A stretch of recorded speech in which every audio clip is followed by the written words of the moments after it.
Bem-vindos de volta ao canal Resumo dos Filmes. Hoje eu vou contar a história do 8º episódio da 2ª temporada da série Love, Death and Robots, chamado O Gigante Afogado. Alerta de spoilers a seguir. No início do episódio, 3 cientistas dirigem até uma praia, enquanto um deles, chamado Steven, conta sobre a aparição do corpo de um gigante. No dia anterior, uma grande tempestade atingiu o mar e acabou levando o corpo do gigante para lá. Os pescadores locais surpresos entraram em contato com as autoridades, que a princípio se recusaram a acreditar naquele absurdo. Mas, como as pessoas começaram a visitar a praia e a voltar com histórias malucas, os cientistas decidiram ir ver com seus próprios olhos. E assim, Steven e seus colegas, que pensavam que todos estavam apenas blefando sobre o gigante morto, agora estão diante dele. Uma multidão cerca o cadáver, com medo de tocá-lo antes de ter certeza absoluta que é seguro. Os colegas de Steven acham que o homem pesa cerca de 80 toneladas. Steven conta que a grande proporção das suas características torna difícil para eles descobrirem a sua idade, mas olhando para o nariz e a boca definidos do gigante, ele acredita que ele tenha sido um homem jovem, com um temperamento modesto. Os 3 percorrem o corpo do gigante, o inspecionando. Steven vê uma poça de água que foi coletada na palma da mão do cadáver, onde pequenos peixes nadam. Steven diz que, além do tamanho do gigante, o que mais o surpreende é o simples fato de ele existir. Ele compara a existência do gigante com a multidão da praia e conclui que eles são apenas cópias imperfeitas e insignificantes dele. Enquanto Steven olha para a criatura hipnotizado, seu colega sobe em cima do peito do cadáver e acena para a multidão, indicando que é seguro se aproximar. As pessoas correm em direção dele, enquanto aplaudem e sobem em cima. Algumas delas comentam que o corpo é elástico e saltitante. As crianças começam a brincar no seu peito, o destruindo com seus sapatos. Steven, no entanto, não toca nem sobe nele. Ele e seus colegas olham para o gigante de longe enquanto escrevem as suas anotações. Com o passar do tempo, as pessoas se cansam de brincar com o gigante morto e todos voltam para casa. Depois de 3 dias, Steven visita a praia novamente. Devido ao seu crescente interesse pelo gigante, sua instalação lhe atribui a função de ficar de olho nele. Steven afirma que não era mórbido ficar de olho em uma pessoa morta, porque para ele o gigante está mais vivo do que as pessoas ao seu redor. Ele observa as crianças brincando de escorregar no peito do cadáver, e alguns trabalhadores planejam cortar o fêmur. Agora o cadáver se tornou propriedade pública. No dia seguinte, Steven deliberadamente adiou a sua visita à praia para o final da tarde, para que não houvesse ninguém por perto. Quando ele chega lá, o cadáver parece estar em má forma e começou a se decompor. Então, uma adolescente se senta confortavelmente na orelha do gigante, usando-a como cadeira. Steven percebe que o rosto do gigante tem uma aparência muito menos jovem do que antes. Ele supõe que isso se deve à imersão prolongada na água do mar e ao inchaço dos seus tecidos. Enquanto um caranguejo rasteja para fora da boca do gigante, o cientista afirma que não demorará muito para que ele se decomponha totalmente. Steven finalmente tem coragem de colocar os pés sobre o cadáver. Em cima do seu peito, ele vê um castelo de areia que alguém havia construído. Em seguida, seu outro braço aparece, mostrando que metade dele já se decompôs e o que restou foi levado pelas pessoas. Enquanto isso, sua córnea se tornou nebulosa e turva, o que dá aos seus olhos um efeito de redemoinho. Steven olha para eles, dizendo que o sofrimento do gigante é menos trágico do que esse isolamento que ele está enfrentando.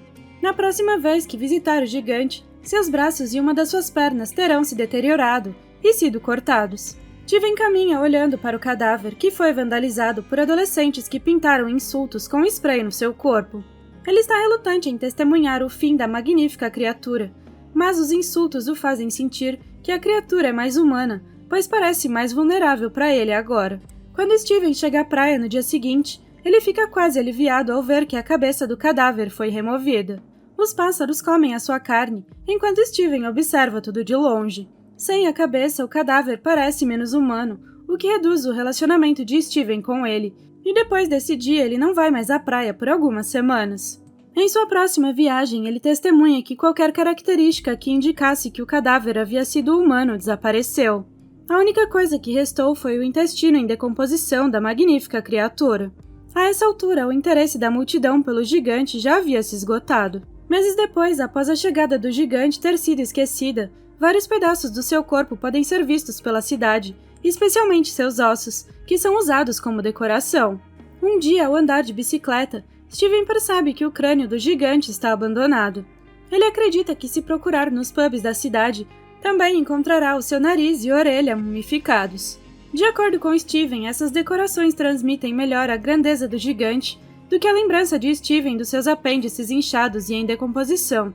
Quanto à genitália do gigante, é mostrado que ela foi cortada e colocada no Museu de Aberrações de um circo. Steven conta que o aparato ocupa uma tenda inteira, mas é tristemente rotulado de forma errônea, como pertencente a uma baleia.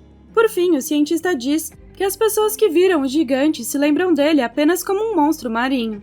No entanto, para ele, o gigante ainda está vivo e muitas vezes sonha com a sua ressurreição. Em seus sonhos, o gigante caminha pela cidade, recolhendo seus fragmentos em sua jornada de retorno ao mar. O episódio, embora curto, tem um significado profundo e metafórico em cada cena. Muitos acreditam que o narrador Steven é o próprio gigante. Ele sente a dor do gigante morto quando ninguém mais pode sentir. Portanto, o público acha que Steven e o gigante são a mesma pessoa. O gigante pode estar tentando se comunicar por meio de Steven.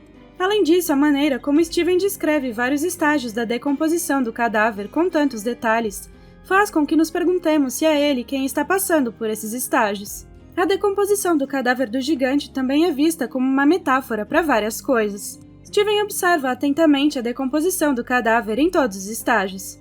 Primeiro, ele vê o processo que deveria acontecer, ou seja, seu corpo se decompondo com o passar do tempo. Depois, ele percebe que as pessoas começam a amputar o cadáver, o tratando como uma mercadoria. E a maneira como os humanos o tratam mal mostrou a ele o grau de consumismo e exploração que é considerado normal no mundo atual. À medida que a história avança, Steven começa a questionar o que significa ser humano e quando decidimos que perdemos a humanidade. Até que o cadáver tivesse uma cabeça, ele o considerava um humano como ele e os outros ao seu redor. De fato, ele acreditava que o gigante era mais humano do que as criaturas minúsculas como ele. No entanto, a simpatia de Steven pelo gigante diminuiu quando ele o viu apenas como uma massa de carne. Durante todo o episódio, não sabemos quem é o gigante ou de onde ele veio. Em vez disso, a história se concentra mais no contraste dos sentimentos de Steven e das outras pessoas em relação ao gigante. O livro sobre a história conclui com o detalhe sobre o apêndice do gigante sendo exibido em um circo. Isso serve para enfatizar o quanto o gigante foi humilhado, apesar de ser uma existência superior a todos eles. Isso também denota a natureza superficial e exploradora do ser humano. Além disso, seus órgãos genitais foram rotulados como sendo os de uma baleia, e seus ossos eram meras decorações para as pessoas.